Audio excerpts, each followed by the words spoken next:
که ما گفتیم تکرار کردیم বিদেশি শত্রুদের কঠিন শাস্তি দেবে ইরান।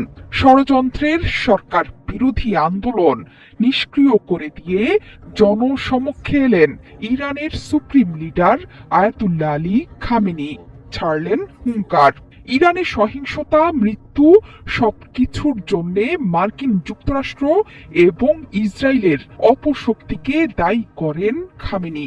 তার মতে এই ষড়যন্ত্রের মূল কেন্দ্র মার্কিন প্রেসিডেন্ট ডোনাল্ড ট্রাম্প। তাকে সরাসরি অপরাধী হিসেবে আখ্যা দেন সর্বোচ্চ ধর্মীয় নেতা। این یک فتنه آمریکایی بود واضح بود দ্রব্যমূল্যের ঊর্ধ্বগতির অভিযোগ তুলে পারস্য উপসাগরীয় দেশ ইরানে ডিসেম্বর থেকেই রক্ত ঝরছে। বিক্ষোভ নিয়ে শুরু থেকেই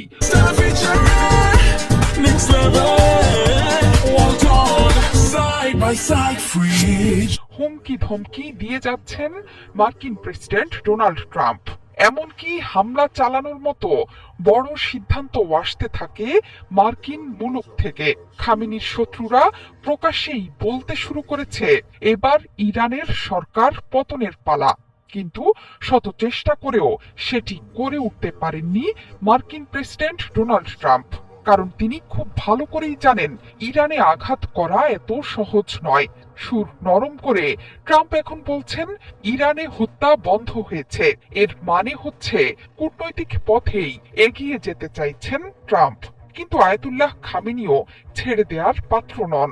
সরাসরি মার্কিন প্রেসিডেন্ট ডোনাল্ড ট্রাম্পকে বলেছেন অপরাধী।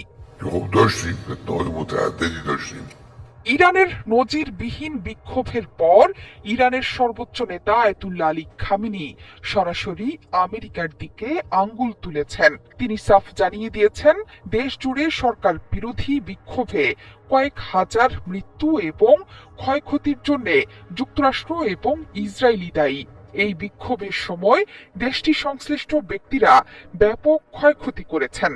2 সপ্তাহ ধরে চলা বিক্ষোভে হত্যাকাণ্ডের শিকার হয়েছেন কয়েক হাজার মানুষ। শুধু তাই নয়, ট্রাম্পকে অপরাধী আখ্যা দেন আয়াতুল্লাহ আলী খামেনি। অর্থাৎ এবার ইরান বিরোধী ষড়যন্ত্র ছিল আলাদা। খামেনি বলেছেন এই ষড়যন্ত্রে ব্যক্তিগতভাবে যুক্ত ছিলেন ডোনাল্ড ট্রাম্প। این خصوصیت در این فتنه بود که شخص رئیس ইরানের সর্বোচ্চ নেতা হুঙ্কার দিয়ে বলেছেন ইরান দেশের বাইরে যুদ্ধ টেনে নেবে না, তবে এই মৃত্যু এবং ক্ষয়ক্ষতির জন্য দায়ী বিদেশি ব্যক্তিদেরও ছাড় দেবে না তেহরান। টানা 2 সপ্তাহ ধরে চলা ব্যাপক বিক্ষোভের নেপথ্যে যে পশ্চিমা শক্তির হাত আছে সেটি শুরু থেকেই বলে আসছিলেন ইরানের কর্তা ব্যক্তিরা।